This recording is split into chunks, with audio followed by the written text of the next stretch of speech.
नमस्कार, स्वागत है आपका आरटी हलचल में और मैं हूं आपके साथ फाल्गुनी सोनी लेकर जिले के तरोताजा हालात।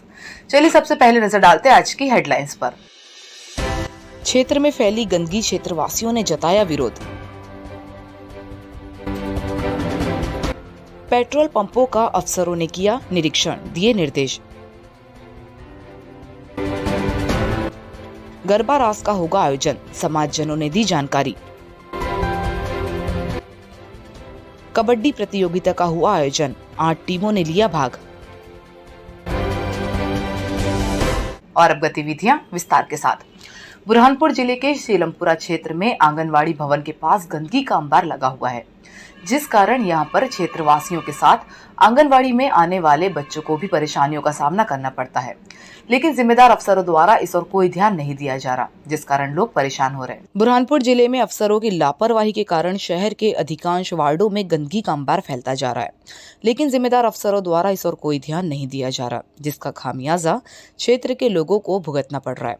एक ऐसा ही मामला शहर के सीलमपुरा क्षेत्र से सामने आया, जहां पर आंगनवाड़ी भवन के पास ही गंदगी का अंबार होने से यहां पर आंगनवाड़ी में आने वाले बच्चों के साथ क्षेत्रवासियों को परेशानियों का सामना करना पड़ रहा है। क्षेत्र के लोगों ने कई बार शिकायत की, लेकिन इसके बावजूद भी कोई निराकरण नहीं हो रहा।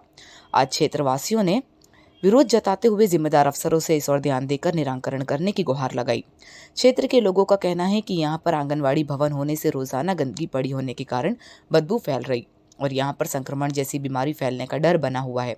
अब देखना ये होगा कि क्या क्षेत्रवासियों की परेशानियों को देखते हुए जिम्मेदार अफसरों द्वारा इस ओर ध्यान देकर सफाई कराई जाती है या इसी तरह से क्षेत्र के लोगों को परेशानियों का सामना करना पड़ेगा। क्षेत्र के लोगों का कहना है कि एक और नगर निगम बड़े बड़े सफाई के नाम पर दावे कर प्रमाण पत्र हासिल कर रही है, लेकिन यह तस्वीर इन प्रमाण पत्रों की पोल खोलती हुई नजर आ रही। लोग बीमार पड़ रहे, बुखार बहुत सारे जाम हो गए, यहाँ पे मच्छर बच्चे बीमार पड़ रहे। मतलब नगर निगम को ये सुनो ही नहीं कर, कोई ध्यान नहीं दे रहा। यहाँ पे बहुत गंदगी होती है यार, ये पूरा डबरा जम गया, पूरे मच्छर हो गए। आपने शिकायत की? हाँ, शिकायत कर रहे थे ना। कोई हुआ? कुछ हुआ नहीं? कुछ हुआ नहीं। क्या समस्या है? यहाँ पे जो है कई दिनों से काफ़ी दिनों से गंदगी है। 3-4 बार शिकायत करने पे कोई सफाई कर्मचारी हैं ध्यान नहीं देते। इसकी शिकायत शायद एक आध बार नगर निगम में भी हुई है, पर कोई सब लापरवाही को ध्यान नहीं देते। यही पास में है और ये आंगनवाड़ी भी है। आंगनवाड़ी बच्चे और यहाँ छोटे बच्चे खेलते रहते हैं, अलग जाने कोई बच्चों को कोई पकड़ हुआ बहुत ही खेल रही है। बुरहानपुर हाईकोर्ट और पुलिस मुख्यालय से मिले निर्देश के बाद जिले में पुलिस प्रशासन द्वारा अभियान चलाकर कार्यवाही की जा रही, तो वहीं पेट्रोल पंप संचालकों को भी बगैर हेलमेट पहने वाहन चालकों को पेट्रोल नहीं देने के निर्देश दिए जा रहे हैं। बुरहानपुर में हाईकोर्ट और पुलिस मुख्यालय से मिले निर्देश के बाद यातायात पुलिस द्वारा अभियान चलाकर लोगों को हेलमेट पहनने से लेकर यातायात नियमों का पालन करने की समझाइश दी जा रही, लेकिन इसके बावजूद भी वाहन चालकों द्वारा बगैर हेलमेट पहने ही वाहन सड़कों पर दौड़ाए जा रहे हैं, जिससे आए दिन हादसे हो रहे, जिसमें लोगों की मौत हो रही। जिसको देखते हुए आज यातायात सूबेदार हेमंत पाटीदार शहर के पेट्रोल पंपों पर पहुंचे और यहां पर पहुंचकर उन्होंने बगैर हेलमेट के वाहन चालकों को पेट्रोल देने पर पेट्रोल पंप संचालक को चेतावनी देते हुए कहा कि यदि इसके बावजूद भी आपके द्वारा बगैर हेलमेट पहने हुए वाहन चालकों को पेट्रोल दिया जाता है तो कार्यवाही की जाएगी।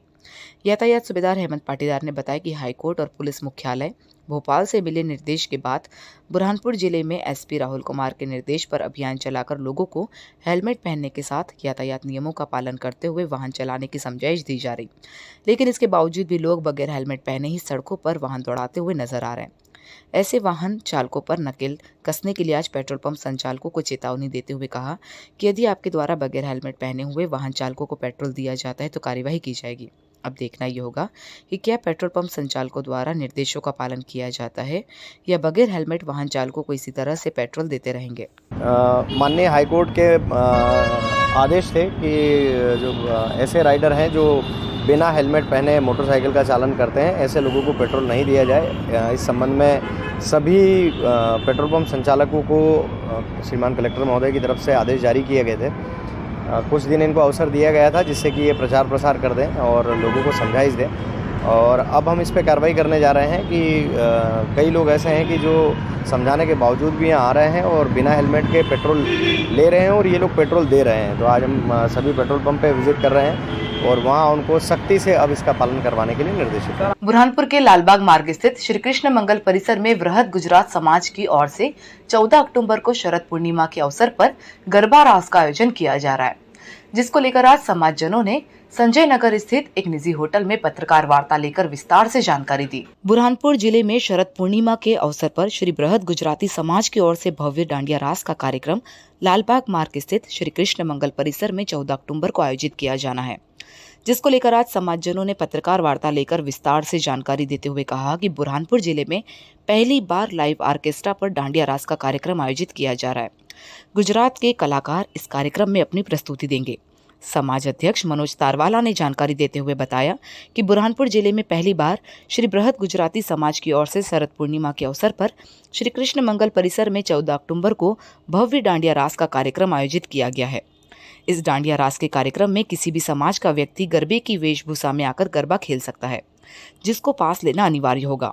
पास के 4 केंद्र बनाए गए हैं, जहां से गरबा खेलने वाले इच्छुक लोग पास ले सकते हैं। यहाँ पर समाज की ओर से लोगों के लिए बैठने की व्यवस्था भी की गई है। 14 अक्टूबर को बुरहानपुर के इतिहास में नवरात्रि में जो भक्तिमय वातावरण गरबे के माध्यम से माँ की आराधना के अंदर होता है, उसका इतिहास बृहद गुजराती समाज बुरहानपुर वासियों के बीच में रचने जा रहा है। समाज केवल गुजरातियों तक नहीं, पूरे बुरहानपुर वासियों तक एक लाइव ऑर्केस्ट्रा के माध्यम से गरबे का आयोजन करने जा रहा है, जो बुरहानपुर में पहली बार होगा। कहाँ से ऑर्केस्ट्रा आ रहा है? ये गुजरात की सुप्रसिद्ध बड़ौदा की अलाप नाम की ऑर्केस्ट्रा है, जिसके मुख्य गायककार पार्थ चौकसी करके है, बहुत बड़ा कलाकार है। बुरहानपुर के नेहरू स्टेडियम पर जिला स्तरीय शालेय कबड्डी प्रतियोगिता का आयोजन किया गया। इस कबड्डी प्रतियोगिता में जिले की 8 टीमों ने विद्यार्थियों ने भाग लिया, जिसमें 100 खिलाड़ी शामिल हुए।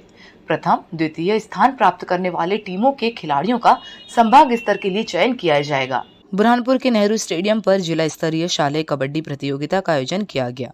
इस प्रतियोगिता में जिले के 8 स्कूलों के खिलाड़ियों ने भाग लिया। 100 से अधिक खिलाड़ी इस प्रतियोगिता में शामिल हुए। पहला मैच बहादुरपुर और पाटोंटा के बीच खेला गया, जिसमें बहादुरपुर की टीम विजय रही। खेल अधिकारी गोपाल चौधरी ने जानकारी देते हुए बताया कि बुरहानपुर जिले में जिला स्तरीय शालेय कबड्डी प्रतियोगिता का आयोजन किया गया। इस प्रतियोगिता में जिले की 8 स्कूलों के खिलाड़ियों ने भाग लिया। 100 से अधिक खिलाड़ी सुबह से ही नेहरू स्टेडियम ग्राउंड पर पहुंचे, जहां पर बारी बारी से मैच कराए गए।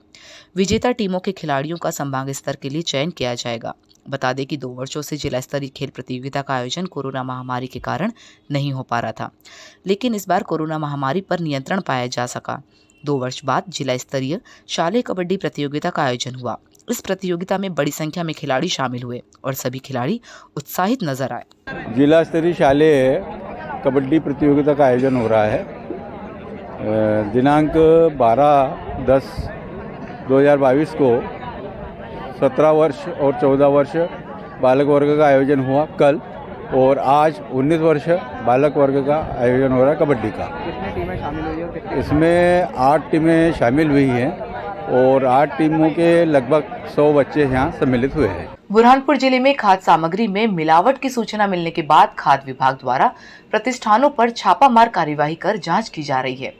इसी के चलते आज इकबाल चौक क्षेत्र की किराना दुकान पर भी छापामार कार्यवाही की गई, जहां से करीब 23,000 रुपए कीमत के सामान को जब्त कर कार्यवाही की गई। बुरहानपुर में आगामी त्योहारों के मद्देनजर खाद्य सामग्री पर मिलावट रोकने के लिए खाद्य विभाग ने कमर कस ली है। शहर के मंडी बाजार क्षेत्र की थोक किराना दुकान इकबाल एंड ब्रदर्स पर खाद्य विभाग की टीम ने दबिश दी और यहां से हल्दी और पिसा धनिया में मिलावट की। आशंका के चलते 120 किलोग्राम हल्दी व धनिया जब्त कर उनके सैंपल लिए। अब इन सैंपल को भोपाल लैब में भेजा जाएगा। सैंपल अमानक पाए जाने पर एडीएम कोर्ट में केस चलेगा, जिसमें जुर्माना व सजा का प्रावधान है। खाद्य अधिकारी कमलेश डावर ने बताया कि खाद्य सामग्री में मिलावट की लगातार सूचनाएं प्राप्त हो रही थी, जिसको लेकर आज एक इकबाल चौक क्षेत्र में किराना दुकानों पर दबिश देकर यहां पर छापामार कार्यवाही की गई और मिलावट की आशंका होने पर खाद्य सामग्री के सैंपल लिए गए। सैंपल भोपाल भेजा जाएगा। यदि खाद्य सामग्री अमानक पाई जाती है तो ऐसे दुकान संचालकों पर कार्यवाही की जाएगी। मंडी बाजार में इकबाल एंड ब्रदर्स नामक फर्म है, वहाँ पर आज हम आज जांच के लिए आए हैं। जांच में हमें हल्दी और धनिया में मिलावट की संभावना हुई। इस कारण हमने करीबन 23,000 रुपये का माल जब्त किया है और हल्दी और धनिया का सैंपल लिया। बुरहानपुर नगर निगम कार्यालय में समग्र आईडी में नाम जुड़वाने के लिए लोगों को परेशानियों का सामना करना पड़ रहा है। यहाँ पर एक ही काउंटर होने से लोग परेशान हो रहे हैं। अब जनप्रतिनिधियों ने भी जिम्मेदार अफसरों से इस ओर ध्यान देकर काउंटर बढ़ाने की गुहार लगाई ताकि लोगों को परेशानियों का सामना ना करना पड़े। बुरहानपुर नगर निगम में समग्र आईडी में नाम जुड़वाने के लिए लोगों को काफी दिक्कतों का सामना करना पड़ रहा है। कर्मचारियों की लापरवाही के कारण लोगों के समग्र आईडी में नाम नहीं जोड़ पा रहे, जिस कारण लोगों की लंबी लंबी कतारें लग रही है, लेकिन जिम्मेदार अफसरों द्वारा इस ओर कोई ध्यान नहीं दिया जा रहा। अब इस समस्या को लेकर क्षेत्रों के जनप्रतिनिधि भी आगे आकर जिम्मेदार अफसरों से इस ओर ध्यान देकर समग्र आईडी के लिए काउंटर बढ़ाने की मांग कर रहे हैं। राजपुरा क्षेत्र के पार्षद मंजू मीर ने वीडियो संदेश के जरिए नगर निगम के जिम्मेदार अफसरों से इस ओर ध्यान देकर समग्र आईडी का काउंटर बढ़ाने की मांग की है। उनका कहना है कि यहां पर समग्र आईडी में नाम बढ़ाने के लिए आने वाले लोगों को परेशानियों का सामना करना पड़ता है। एक ही काउंटर होने के कारण यहां पर लोगों की लंबी लंबी कतारें लग रही है, जिस कारण लोग परेशान हो रहे हैं। अब देखना यह होगा कि क्या लोगों की परेशानियों को देखते हुए नगर निगम के जिम्मेदार अफसरों द्वारा इस ओर ध्यान देकर समग्र आईडी का काउंटर बढ़ाया जाता है या इसी तरह से लोगों को परेशानियों का सामना करना पड़ेगा। समग्र आईडी के लिए दिक्कत ये है कि काउंटर एक ही लगा हुआ है यहाँ पर, और एक से दूसरा काउंटर होना चाहिए। ज़्यादा कम से कम 100 लोग हैं अभी अंदर जो उस कारण परेशान है, और सबसे ज़्यादा आंगनवाड़ी वाले, तो उनके लिए एक पर्सनली अलग काउंटर लगाना चाहिए। आईडी का एक ही काउंटर है। अपने यहाँ पर नगर निगम में समग्र आईडी के काउंटर बढ़ाए जाना चाहिए ताकि आम जनता को परेशानी नहीं हो। कमिश्नर साहब से मिलकर बात करेंगे कि भाई काउंटर बढ़ाए जाए ताकि आम जनता को परेशानी नहीं हो। और अब वक्त हो चुका है आपसे विदा लेने का। जाते जाते डालते नजर आज की हेडलाइंस पर। क्षेत्र में फैली गंदगी, क्षेत्रवासियों ने जताया विरोध। पेट्रोल पंपों का अफसरों ने किया निरीक्षण, दिए निर्देश। गरबा रास का होगा आयोजन, समाजजनों ने दी जानकारी। कबड्डी प्रतियोगिता का हुआ आयोजन, 8 टीमों ने लिया भाग। तो कल फिर होगी आपसे मुलाकात जिले की ताजा गतिविधियों के साथ। तब तक के लिए आरटी हलचल की पूरी टीम और मुझे दीजिए इजाजत। नमस्कार।